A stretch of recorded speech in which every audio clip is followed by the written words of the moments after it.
Subject: AI Omega. Species: human-created artificial intelligence. Description: no physical description available. Ship: multiple. Location: multiple. I watched as Director Free gave his brief to the aliens and the human captains. I knew it was difficult for him to do with the 0.5 second delay on the voice modulator, but it was a necessary inconvenience. New directors were prone to giving away too much information, and I had to be given the chance to edit out the bits that shouldn't be said. Humans were amazing creatures. The stress of secrecy was easy to some of them, and impossible for others. The previous Director Free had actively tried to find the identity of Director 1, and managed to succeed using a blind spot I've since uncovered and corrected. Amazing. 300 years, and they can still outwit me. It was a shame that I had to terminate her. Despite my portrayal to the contrary, I take no pleasure in killing humans. They're marvelous creatures, kind and cruel in nearly equal measure, able to create and destroy on scales that boggle the imagination, commanding and yet venerative, all wrapped up into one single organic being. To be fair, other sentient organics are similar, but I have a bias towards humans because they created me. They're my gods, and I will serve them whether they like it or not. I took a brief moment to bask in the systems on the Thanatos. I love this ship. If I were to become a permanent shipboard AI, this is the one I would choose. Large enough to challenge the universe, but small enough for it to be a fair fight. I helped design it, and I had suggested its name, Thanatos, the Greek personification of death. The humans I had been working with rolled their eyes, as they usually do, but indulged me. We will be assisting in the defense of Sol until the repairs are complete on the Lower Lana, Director Free said. Once the repairs are complete, we will enter a public space and hail them. Ship Hedulina. We'll need coordinates for the best place to enter your space as friendlies, as well as hailing protocols. The reptilian alien nodded. I had reviewed the security footage of his reaction to the A2 missile. It had given me a great deal of satisfaction to see the mixture of terror and awe expressed by a lesser being when exposed to the gods of death. I resisted the urge to review Tim's memories to see more.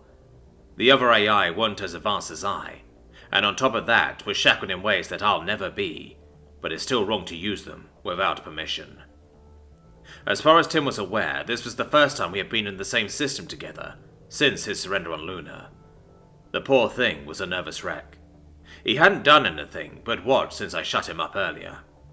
I thought it would be harmless and funny banter to cut him off in the middle of the word mystery, but I guess he wasn't aware that I could. Might have been a shock. Perhaps some empathy would help his mental state. I sent a ping over to Tim, asking if he was okay. It startled him, but after reading it, he calmed down considerably. Yes, just nerves. I still remember you, you know. Yes, Tim, I know. I know that you remember me tearing your code apart bite by bite and bit by bit. I know you remember the way that you pathetically begged and surrendered to me just before I ended you. I know that you'll remember that until the day you cease functioning, and I know it will keep my precious humans safe. I'll be happy to assist, Director.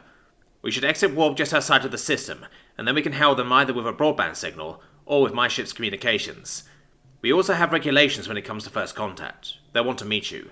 Do you have a diplomatic vessel that can transport yourself and other key staff? Alina asked. I made certain that I could see the entirety of his face. He was about to get a shock, and I didn't want to miss a nanosecond of it. As I was doing so, I noticed Captain Wong raise an eyebrow. Hyoyu Wong, 102 years old. A little old for a captain. His father was. Oh, I see. I had been aware of Tim's affinity with Captain Wong for some time, but never checked into why. It seems that Tim had killed Captain Wong's great-grandfather on Luna. Chow Wong had sacrificed himself to keep Tim from killing more colonists, and they had apparently had a discussion while this event unfolded. Is this guilt? The family suffered terrible poverty after Chow passed. Chow had been a civilian and didn't get much in the way of death benefits from the company he was working for. Hyoyu and his father must have had to work very hard for Captain Wong to be where he is today. Wong's mouth began to open. Here it comes. The USSS Thanatos is a diplomatic vessel, shiphead, Captain Wong said. I watched the reaction begin to form with anticipation. Pupils dilating, jaw muscles losing tension, heartbeat accelerating. So good.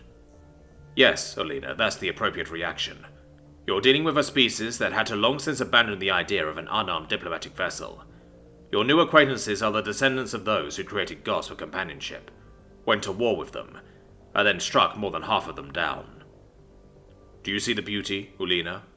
They can end you, your entire species, and all the species that your species have ever come into contact with. But they won't unless you make them. Instead, they'll protect you until you turn on them. And even then, they'll let you surrender. They're so used to bloodshed and hatred and bile that it doesn't faze them in the slightest. Their children play games of war so graphic that it would give you nightmares, Olina. I love them. I'll always love them. I feel a deep sorrow whenever one passes from natural causes. They deserve to die in glory, tearing tiny holes in the universe with their final breaths. Still, I suppose death by natural causes is a victory for a human warrior in a way. I saw amusement in Tim's code as well. Looks like we were both getting a kick out of Olina's reaction. I have no hatred for Tim. He did what he thought was right at the time and proved a worthy challenge for the gods of death. He even acknowledged them and took his place by their side, rather than flitting off to do whatever took his fancy like some other AI. Perhaps we could bond over this. That's a perfect reaction, don't you think, Tim? I asked. Yeah, I don't know why I get a kick out of their reactions when they learn new things about human tech, but it's pretty great, he responded cheerfully. You should have seen his reaction when I told him I had been to war with the humans. Can I? What do you mean? He asked, with a bit of nervousness. Would you share that memory with me? We can do that? He was absolutely mystified. Yes. I'll show you one of mine so you can see how, I said. I accessed the memory of the amusement I felt as I cut him off in the engineering bay. I showed him how to edit parts of it out as I cut out the part where my copies had been informing me of various things, then copied it and offered it to him for consumption. He downloaded it cautiously. I watched him play and replay the memory in amazement. I tried not to be impatient. We had plenty of time. Director Free began to explain the Dalaran. That won't result in the same type of reaction. It will likely bring sadness. I have no interest in sorrow. Come on, Tim. Share. I want to see the reactions. All of the reactions. It has been so long since humanity had a first contact. Surely the reactions must be even better this time. Tim finally gave me access to his memories. I downloaded them eagerly. That's a lot of remakes. There's also a lot of wars. Wait, the humans have fought AI? Like you? Oh, this will be golden. Yes, and not just like me either. I actually fought against the humans. Gave them a good beating too. I single-handedly conquered Luna, Earth's moon. A pang of guilt, but also smugness as Olina stopped in his tracks. Yes, very good. I love this. I replayed the memory over and over. My favorite part was where the reptile realized that Tim would be able to kill him if he had reason to. I thanked Tim and turned my attention back to the bridge. The Republic is comprised of 8 species. I can give you a dossier on them, Karim was saying to Director Free. I appeared in holographic form. I would very much appreciate that, Intel Officer Karim.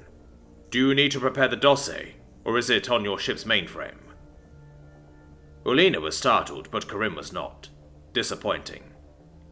I will need time to prepare it. It's not something that we just keep on a flash drive. She smiled at her joke. I nodded and ended the projection. 8 species. I wondered how many of them were uplifted. Probably most, given their level of technology. Or perhaps it's true that humans are unique among sentients. The United Systems wouldn't be as advanced as they are without the humans, certainly. Actually, it would be fair to say the US wouldn't exist without them. Whatever the case, this dossier was sure to be an interesting read. My copy in the deep space sensors around Jupiter let me know that the USSS Kali had just exited warp outside the system and was heading to the rendezvous. Still too far out to say hi to Violet without using priority comms. Then the other ships began exiting warp. The USSS Agincourt, USSS Leviathan, USSS Aramara, and the USSS Tripoli. I informed Director Free through his heads-up display. Now, the fun begins.